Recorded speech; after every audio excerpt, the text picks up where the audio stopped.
Good morning, everybody. My name is Heath Gerke. I'm the Director of Operations for the Cape May Lewis Ferry, and it's my pleasure to present to you today about how the Cape May Lewis Ferry is sliding into new safety technology. The picture is of our new to us marine evacuation system. We've actually had it now for 2 years, attached to the motor vessel New Jersey, one of our 3 ferries, and I'll talk to you more about that. But first, let me tell you a little bit about the Delaware River and Bay Authority. It's a bi-state agency. It's governed by 5 commissioners from the state of Delaware and 5 from the state of New Jersey, and all commissioners are appointed by the governors of each state. The DRBA operates the ferry system, which we're going to talk about today, the Delaware Memorial Bridge, which connects Newcastle, Delaware to Pennsville, New Jersey, and we have 5 regional airports throughout New Jersey and Delaware that we also operate, along with some real estate holdings. The ferry has been in operation since 1964. It runs year-round, but it's heavily seasonal, so we'll carry as many vehicles and passengers in one weekend in August as we do for the entire month of, say, January. We have 3 vessels, and we carry about 700,000 passengers and 275,000 vehicles annually. The route connects Cape May, New Jersey to Lewis, Delaware, both resort towns across the mouth of the Delaware Bay. So let's talk a little bit about the old system that we had in place. We had Viking inflatable buoyant apparatus, or IBAs, and each IBA was designed to carry 100 personnel, and we had 6 per vessel, for a capacity of 600 folks in these rafts. They deploy in about 1 to 2 minutes, and the real downside is it requires passengers to jump from the vehicle deck about 12 foot above the water into the raft or into the water and then climb into the raft. Once the rafts are deployed and loaded with evacuees, then they're marshaled or towed with the rescue boats to safety. The new system is produced by Servitec. Servitec's headquarters are in London, but the office we deal with is in Texas. The rafts involved in the marine evacuation system are 151-person rafts times 4, and 2 of them are attached to a slide, so 2 per slide, and there's 1 slide forward and 1 slide aft. You can see a picture of one of those in deployment mode here. And once they're deployed, once again, they do have to be marshaled with rescue boats. So we'll get into a little more detail.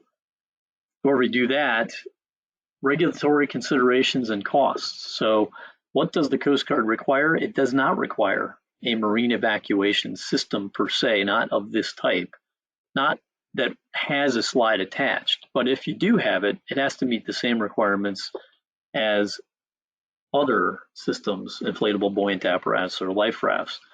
It has to be deployed, each unit, once every 6 years, and the crew has to be trained annually. So the capital costs are a significant factor. Why would you just do this? Well, it's $103,000 per unit times 7, 7 being 1 additional raft for us to do training with, and 6, 2 per boat. The total cost, including installation and the cost of the slides, was about $900,000. On top of that, we have annual servicing costs that are $26,000 to $36,000 a year. The higher number is related to the times when we deploy the system. It costs a little bit more to put it back together. So the annual cost to the Cape May Lewis Ferry are $200,000 compared to the $40,000 with the previous system. So I'm happy to say that the DRBA has elected to undergo this cost in the interest of the safety of our guests and crew. Here's a picture of the marine evacuation system pre-deployment. You can see that the slide and the raft are in this rack. The cover has been pulled back so that we can see what's inside it. You may recognize the hydrostatic release. If in the event the vessel sunk before the crew could deploy the system, this hydrostatic release would pop once it receives enough pressure and deploy the unit. The winch you see here is to control what we call bowsing lines. They're lines that go forward and aft to hold the raft and the slide in a perpendicular position. I'll show you some pictures. Here you go. You can see that both rafts in this case have been deployed. We're still connected to the slide, and the purple line and the green line are the lines I spoke of, the bowsing lines, which keep that system perpendicular to the side of the vessel. Here's another picture of the same thing. Just the steps are to tighten one of the bowsing lines and then the other. That keeps that system in shape. They should be tight when you go to start sliding down. Here's a picture of the folks sliding down the raft. A lot of important instructions at this point. The crew needs to make sure that guests have the PFDs on, that they are not wearing high heels or other sharp instruments, either jewelry or clothing that could puncture the slide. You want to have the PFD on and grab in a crosswise grabbing motion over your PFD. That kind of keeps your PFD from riding up to your neck. And as you slide down the slide, you want to push your legs, your feet out against the sides of the slide, and that's how you control the speed at which you slide down the slide. I've done this a number of times during our drills. It's very simple, does not make you feel out of control at all.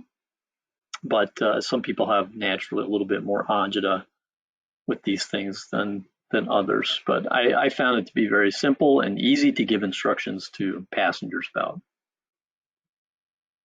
Once everybody is in the rafts, the last crew member then hits a button for 5 seconds, and now he's got 30 seconds to slide down before the slide would disconnect. Again, you don't necessarily have to disconnect the slide. If the vessel isn't in danger of foundering, you might leave it attached. It provides a bigger platform, bigger target for rescuers to find. But if you do need to disconnect, there are knives, these curved knives in the raft that you can cut the bowsing lines, and then the rescue boat would hold the raft away from the vessel or tow it away. It's slow going because the rafts are very heavy when you're fully laden, and the rescue boat's a pretty good load for them to tow. But again, definitely doable. There's a video for you on the deployment.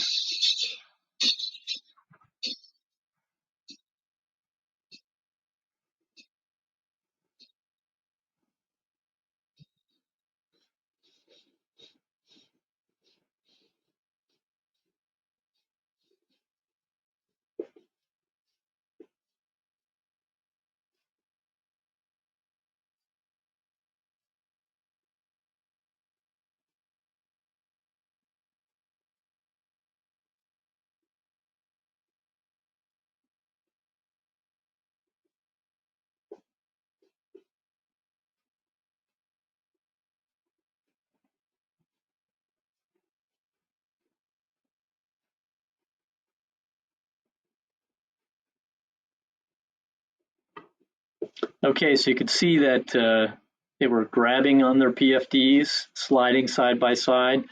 I don't know if you noticed in the picture or in the video, but they didn't have their boots on. In this case, we told them take the boots off. The socks are much safer. Wouldn't be very comfortable when you fall into a wet raft, but better that than puncture the slide or the raft. When the crew gets ready, they'll go down first and help assist guests when they reach the bottom. So they help them move to the other part of the raft so there's room to continue evacuating others.